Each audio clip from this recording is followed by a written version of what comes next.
Bienvenidos al video número 6. Hablaremos en esta ocasión de la instalación de una nueva pastera de celulosa en el departamento de Durazno, a orillas del Río Negro, en la República Oriental del Uruguay. UPM2, un mal innecesario.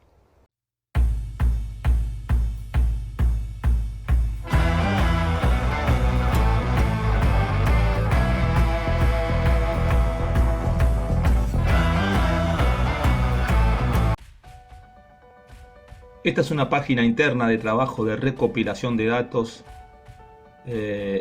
recabando información de diferentes fuentes, intercambiando datos con otras organizaciones que trabajan en el tema. Hablaremos en este nuevo capítulo de la instalación de una nueva pastera de celulosa a orillas del Río Negro en la República Oriental del Uruguay. Esta es una base de información que hemos acopiado en estos últimos años, y estudiándola en profundidad e intercambiando en movilizaciones, en actividades que se han generado en este último tiempo en contra de la pastera, generaremos este material para que ustedes puedan acceder a otro tipo de información y sacar sus conclusiones. UPM2 y la resistencia. Como decíamos en el título, UPM huele a azufre. ¿Por qué huele a azufre? ¿Qué es lo que huele mal?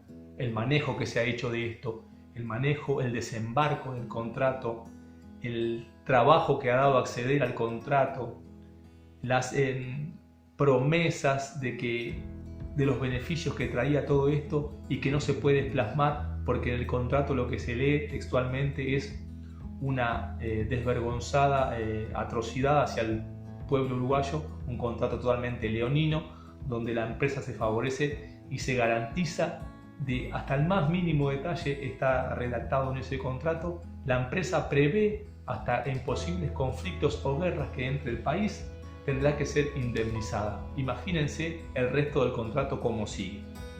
La empresa es una empresa muy poderosa que se está desarrollando en el mundo porque el consumo de celulosa y el precio de la celulosa ha aumentado de manera exponencial.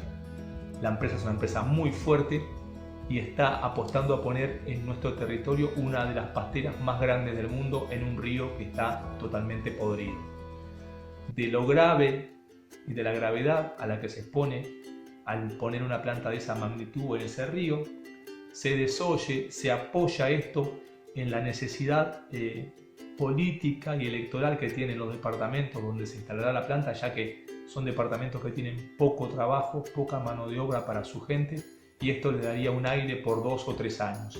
Como vemos, en definitiva, la excusa es electoral atrás de todo. Siempre parece que el foco es tener trabajo para la gente, pero en el fondo está el tema de que la gente necesita una actividad que no la están originando los departamentos donde se instalará este proyecto, ni el gobierno nacional mucho menos.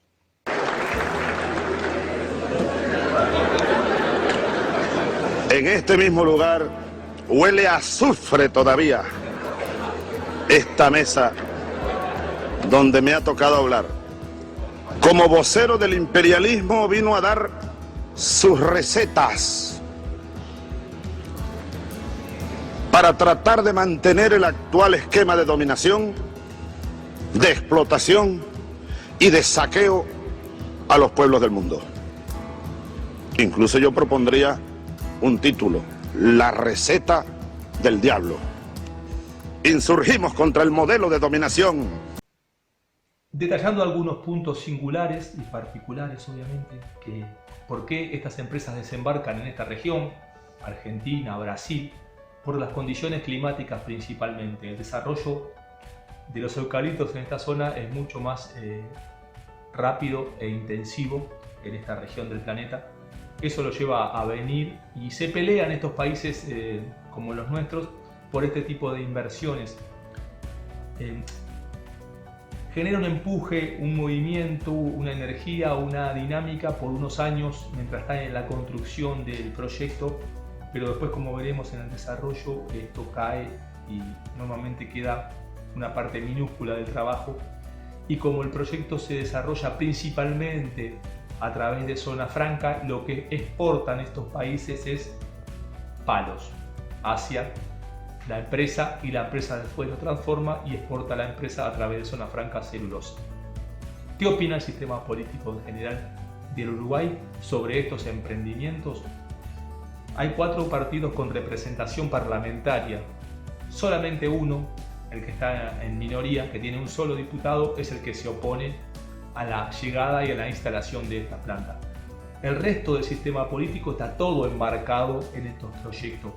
Así que la escapatoria no es votar ahora en octubre y cambiaría algo el perfil de este tipo de desarrollo, porque está marcado, la estructura del sistema político piensa que esto es un buen negocio y que sirve para generar trabajo. Veremos que el gobierno normalmente se queja de que se le pone palos en la rueda o que se le trancan las inversiones, pero están equivocados porque la oposición haría lo mismo cortando el bacalao un poco más grueso, un poco más fino, pero apostarían a al mismo desarrollo del país, que es un desarrollo de otro siglo, de otra época, cuando se está vendiendo naturalmente los recursos naturales prácticamente sin dejar un plus, una ganancia extra. Esto es lo preocupante de este tipo de emprendimientos. El sistema político está lejos de la sensibilidad de la gente, se ofusca, actúan como una patota generalmente, investigando o exponiendo a la gente que está planteando su desconformidad con este tipo de desarrollos, y es un tema muy sensible como para que la gente no lo mire, no lo observe y no critique el manejo que ha hecho el gobierno, la oposición que acompaña todos estos emprendimientos, como decíamos. Así que normalmente los movimientos sociales, las ONG, los partidos chicos y los movimientos que están en contra de estos proyectos normalmente son inexistentes y ninguneados por la prensa, porque se estimula desde los medios que el país necesita inversiones, como si la definición de inversión pretendiera que desembarcara cualquier tipo de proyecto en Uruguay. Vemos con preocupación las manifestaciones que hicieron los autoconvocados en estas horas. Realmente se promueve un emprendimiento en una zona del Uruguay que necesita mayor nivel de desarrollo, en una coyuntura además donde hay problemas de empleo, acaban de publicarse cifras de empleo, y esta gente se pone contra la reactivación del tren, que no es solo el tren de Paso de los Toros a Montevideo, se viene reactivando, pero además va a ser mucho más que para UPM.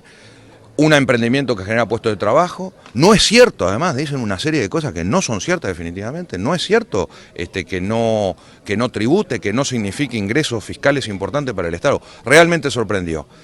Es básicamente un movimiento antigobierno, de eso se trata, y esta es una manifestación. Sin duda preocupa, el Uruguay necesita inversiones, los mecanismos de zona franca, que no es la única que hay y que generan fuentes de empleo, efectivamente se han extendido por el país, hay mucho más de una, hay buenas expresiones en ese sentido, y creemos que es un emprendimiento absolutamente necesario para el Uruguay. Respondiéndole al señor Miranda, presidente del Frente Amplio, en el audio que pasaba, donde se sentía sorprendido, decía, por los movimientos ambientales. Él hablaba de un solo Uruguay, pero me imagino que habla de todos los movimientos que están en contra de estos proyectos, que se ha demostrado que no dejan, la mayor riqueza se llevan el dinero, se llevan las ganancias, lo que generan genuinamente son pocos puestos de trabajo. Y la zona donde se desarrolla el proyecto no ha crecido, no ha sido un cambio, no ha sido un boom. Lo que le podemos responder al señor Miranda es que no somos antigobierno, somos antisistema político, porque como decíamos anteriormente, está englobado todo el sistema político. El Partido Nacional, el Partido Colorado y el Partido Independiente piensan de la misma manera. El desembarco de estas inversiones para ellos es algo maravilloso. Hacen hincapié en el ingreso de capital, en que les corrige un poco el PBI por un tiempo y les da aire. El país se ha endeudado de una manera exponencial en los últimos tiempos y están pidiendo agua por seña en cuanto a lo económico. El trabajo, como dice el señor Miranda, que va a generar la planta, es un trabajo por 2 años y después se acaba. En el entorno no va a haber una actividad que genere mano de obra, porque estas empresas contratan como UPM. Fraiventos tiene 380 personas trabajando en su planta y nada más. Las miles de personas y los centenares de trabajos que genera la forestación ya están funcionando. La extensión de área que tiene planificado UPM son entre 60 y 90.000 hectáreas, tampoco va a ser el cambio extraordinario que ellos piensan. Entonces lo que le decimos al señor Miranda, pero también a todo el sistema político es, si fueran más inteligentes para conseguir votos y abrir un poco el abanico, buscarían criticar al gobierno, buscarían pegarle un poco por el manejo que han hecho del contrato, por cómo han presentado el negocio, y no, sin embargo se sienten cómodos que ellos hubiesen hecho lo mismo o hubiesen negociado de la misma manera con los inversores finlandeses. Parece una novela de nunca acabar. Miranda hablaba de los beneficios que va a traer el tren. Yo no sé si no leyó el contrato habla de una explotación abusiva por parte de UPM, donde pone cláusulas que son increíbles. Bueno, es interminable la explicación que podemos dar, pero apuntando específicamente a lo político, le diríamos al sistema político que paren, que dejen de atropellar la realidad, que dejen de vender el país, que dejen de vender los recursos naturales. Nosotros como ciudadanos tenemos la obligación de mirar y estudiar qué nos ofrecen los políticos y cuáles son las diferencias.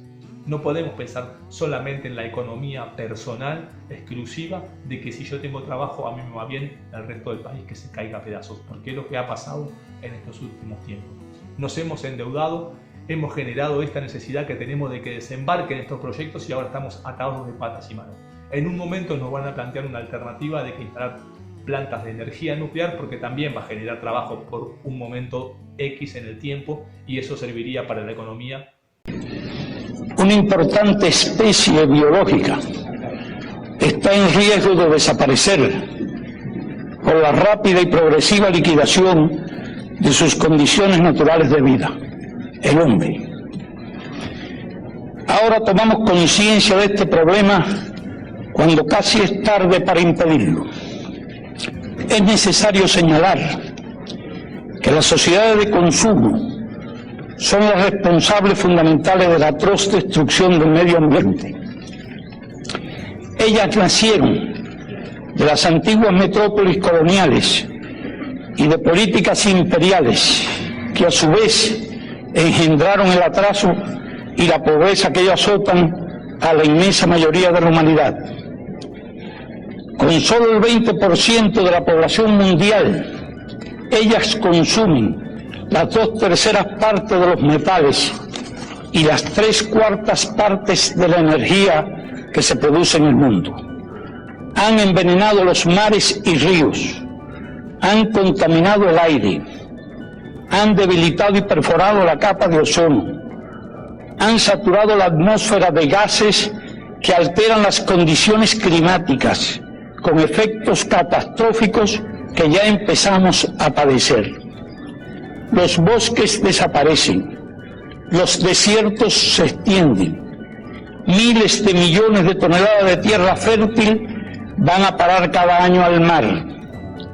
Numerosas especies se extinguen. La presión poblacional y la pobreza conducen a esfuerzos desesperados para sobrevivir aún a costa de la naturaleza. No es posible culpar de esto a los países del tercer mundo, colonias ayer, naciones explotadas y saqueadas hoy por un orden económico mundial injusto. Si se quiere salvar a la humanidad de esa autodestrucción, hay que distribuir mejor las riquezas y las tecnologías disponibles en el planeta. Menos lujo y menos despilfarro en unos pocos países para que haya menos pobreza y menos hambre en gran parte de la tierra. No más transferencias al tercer mundo de estilos de vida y hábitos de consumo que arruinan el medio ambiente. Hágase más racional la vida humana. Aplíquese un orden económico internacional justo. Utilícese toda la ciencia necesaria para el desarrollo sostenido sin contaminación. Páguese la deuda ecológica. Poniendo un poco en contexto el discurso que escuchábamos del comandante Fidel Castro en la Cumbre de Río de 1972,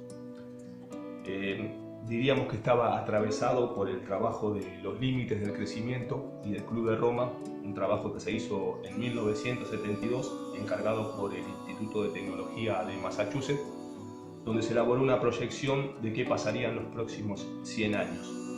Este informe fue actualizado en 1992, en el año que se hizo la cumbre, en 2002 y en 2012, donde se hizo el último informe, que es 40 años después de los límites del crecimiento. ¿A qué conclusión llegó aquel informe, que estaba encabezado por la doctora Donella Meadows y 17 integrantes de diferentes países del mundo, la India, Turquía, Alemania? La conclusión del informe en 1972 fue la siguiente: si el actual incremento de la población mundial, la industrialización, la contaminación, la producción de alimentos y la explotación de los recursos naturales se mantiene sin variación, alcanzará los límites absolutos de crecimiento en la Tierra durante los próximos 100 años. Esto se dijo hace casi 50 años y se mantiene casi inalterado, a pesar de los informes y de las alertas y de la tecnología que hay para acceder a mejor información, a mejores fuentes. Hoy en día el curso de la humanidad sigue hacia este iceberg, por llamarlo de alguna manera. Hablando de iceberg, hay una referencia allí en las palabras de Fidel Castro que dice: antes de que sea demasiado tarde. Después se hizo en el 2010-2012 una película encabezada por Leonardo DiCaprio, donde pone un informe sobre la realidad del planeta hoy. ¿Qué queremos decir? ¿Qué queremos sintetizar con estas palabras? La mayoría de los integrantes del Club de Roma, que fueron premiados y llevados de paseo por el mundo por su maravilloso informe, abandonaron prácticamente la práctica profesional y se dedicaron a mejorar su vida personal. La mayoría se volvieron granjeros, se dedicaron a la producción orgánica de alimentos y a entender en cuerpo propio qué era lo que ellos proponían en aquel momento. Hoy, 50 años, es tarde para ese cambio paulatino que se proponía en aquel momento.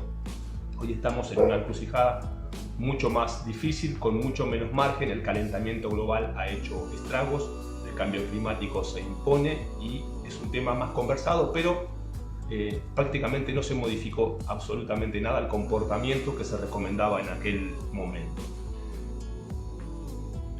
¿Qué tiene que ver un poco todo esto que venimos desarrollando sobre las crisis ambientales y el calentamiento global con la instalación de una planta de celulosa, una mega planta, la más grande del mundo creo, en Uruguay, en el departamento de Durazno? Todo, porque está todo relacionado.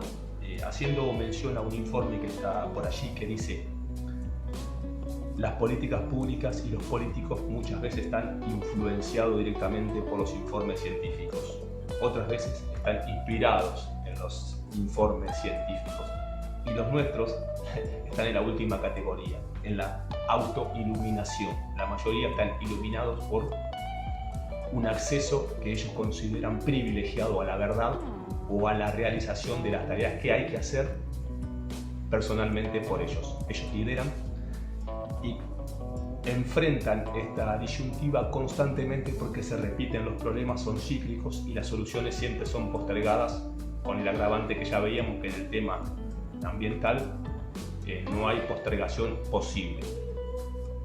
Teniendo en cuenta eso, la realidad política que tenemos nosotros, los líderes políticos que generamos, que son la imagen y semejanza de nosotros, gente con falta de compromiso, de involucramiento en los temas importantes y mirándonos siempre a nosotros mismos. ¿Cómo sería revertir un poco esto? No lo sé. Me parece que es tarde para repensar en transformar esto políticamente con nuestra democracia decadente, como ya venimos anunciando en otros videos anteriores. Sería como el resumen final en esta etapa de este video. En el próximo trataremos el tema económico y ambiental, específicamente para dejar claro que aspiramos a comunicar.